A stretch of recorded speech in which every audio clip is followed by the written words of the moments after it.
So, the Shibuya arc in JJK may be the best arc in the story, which I'm sure most people would agree with is the best arc.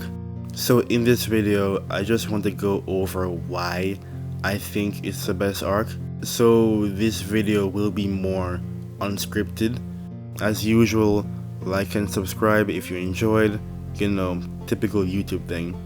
So I guess, to me, why Shibuya worked so well, or the main reason why it was so good, was the stakes and unpredictability. I think those two factors made this arc really good. Both things increase after Gojo gets sealed and everything just goes to shit.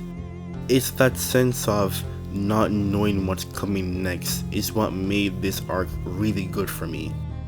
And side note, can I just say how Gojo's sealing went? Like, seeing Gojo, who was portrayed as being the strongest sorcerer ever, being sealed in such a fashion was really shocking. He's supposed to be the strongest ever, but for him to be stun locked and sealed was honestly shocking. And what made it worse was that he was the foundation of their plan. So now, since that foundation is gone, that plan can't work. So now they have to make new plans in order to try and deal with this incident, which just leads to everything going to shit, and for certain events playing out the way they do. One of them being Toji's return. So Toji coming back was honestly a shocker to me, since I was not expecting him to come back in the manner he did. But seeing him come back and just maul Dagon was so much fun to watch, since Dagon stood no chance against him. And his fight with Megami was fun to watch, especially the ending. Seeing Toji reflect on his life after everything that has happened to him and whatnot, and seeing him save his son from himself was pretty touching, which shows that Toji did care for Megami even if he was a deadbeat. But I guess next I'll talk about Sukuna coming back as well. Now, Sukuna coming back was an experience. I remember when I first read that chapter where he comes back. I don't remember the number of that chapter, but when he came back, I don't know, I was scared because I did not know what he was going to do. He had this air of dread to him that had Mimiko and Nanako having to remember how to breathe, and Jogo just being shook just by his presence alone. Even me as the reader was shook by his presence. And the funny thing is that I don't know why Mimiko and Nanako thought it was a good idea to offer Sukuna one finger. Why did they think that offering Sukuna one finger was good enough? So them dying didn't come as a shocker to me. I mean, I guess it's the way how they died, because seeing Sukuna just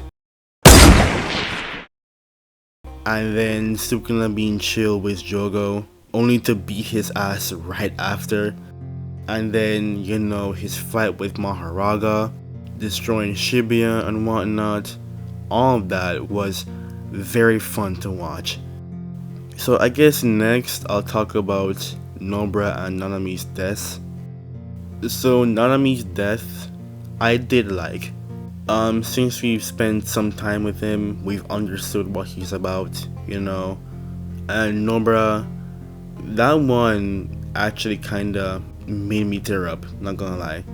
Because I really like Nobara, and seeing her just die like that by Mahito, and Yuji's breakdown was even worse.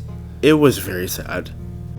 So I guess second to last thing I'll touch on is the villains' plan, in the sense that the villains won. Like, if you really think about it, the villains won in the end. Gojo was sealed and Sukuna was on their side.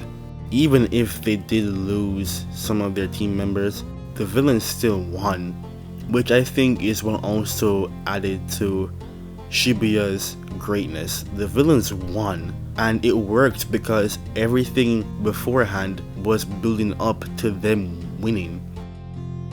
So yeah, I guess last thing I'll talk about is the anime itself. I think the anime increases Shibuya's quality tenfold. The music being amazing, phenomenal. The art direction, which I much prefer over season 1, as it gave Shibuya this raw feeling, especially when everything's going to shit. It works in my favor, which I think the first season's art style would not have worked so well. And the fights, especially. The fights in the anime were just a huge step up from the manga. The biggest one to me, or the two biggest one to me, being Yuji versus Choso and Sukuna versus Maharaga. Yuji versus Choso in the manga, to me it was meh, which I'm sure might be a hot take, but the fight in the manga was just meh. But in the anime, it was amazing. It was hype. The animation, the music, the choreography, everything in that fight was amazing. And next you have Sukuna versus Maharaga. That fight, especially in the Blu-ray, was just peak. Nothing else, just peak. Especially the domain itself.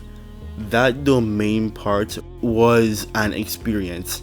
Seeing this natural disaster just destroy everything in its path with the music, it felt like you were there yourself.